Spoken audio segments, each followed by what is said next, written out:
Merci Madame la Ministre. La parole est à Monsieur Francis Vercamer. Oui, merci Monsieur le Président. Monsieur le Premier ministre, le Président de la République a présenté hier un énième plan d'urgence pour l'emploi. Un plan de la dernière chance, on ne peut plus ambitieux puisqu'il prévoit, je cite, de changer notre modèle économique et social. Une fois l'écran de fumée passé, malheureusement, l'ambition laisse place à la déception. Déception face à des dispositions qui relèvent du traitement social du chômage, au pire d'un traitement statistique. Déception face à des mesures au mieux déjà essayées, au pire déjà prévues, avec leur lot d'imprécisions et d'interrogations.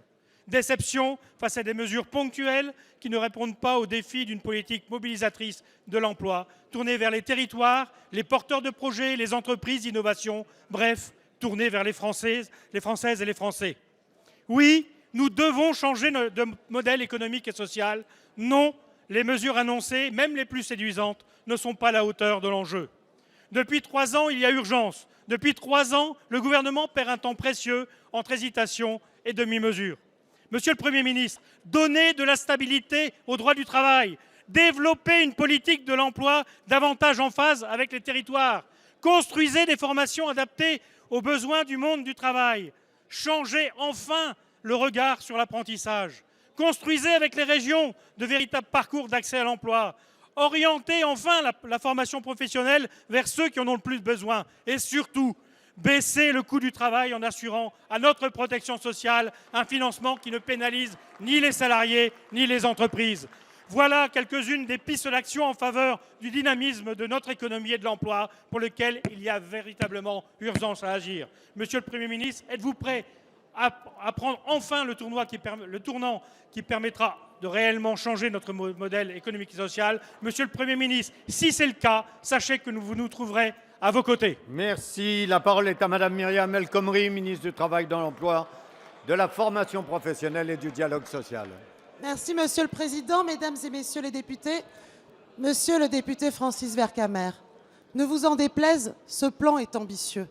Ce plan est ambitieux s'agissant de la formation professionnelle. Nous le savons, depuis des années, la formation professionnelle est orientée vers ceux qui en ont le moins besoin. Nous le savons et c'était le sens de la loi Sapin, justement, réformant la formation professionnelle.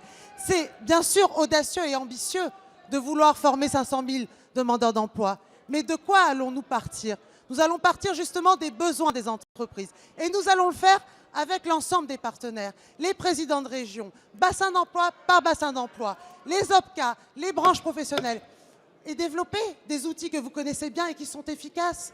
La préparation opérationnelle à l'emploi, 50 000 contrats de professionnalisation sur les métiers non pourvus. Voilà des choses très concrètes qui permettront véritablement d'améliorer les choses sur le terrain. Enfin, vous nous parlez de baisser le coût du travail. Le Président l'a dit, il a été très clair. Dans l'attente du basculement du CICE en baisse de charges, nous mettons en place cette prime à l'embauche qui permet justement, à un moment où il y a une reprise de l'activité économique, de permettre beaucoup plus d'embauches. Et enfin, il y a la loi travail que je prépare pour mars prochain qui permettra justement de donner plus de place à la négociation collective, aux accords d'entreprise, aux accords de branche, de restructurer les branches pour faire que nous soyons dans un dialogue social beaucoup plus dynamique. Et ça, c'est aussi un élément essentiel. Vous nous parlez de traitement social du chômage.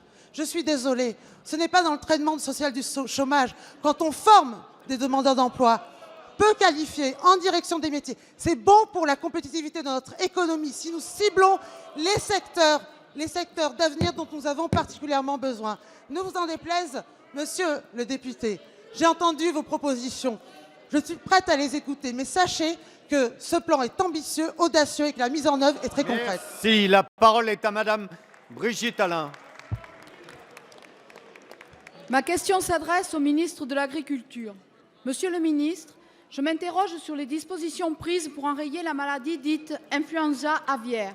Certes, elles permettront peut-être à la France de relancer ses exportations de volailles, mais la voix des producteurs fermiers a-t-elle été entendue? J'ai reçu hier à Bergerac des éleveurs fermiers qui commercialisent en circuit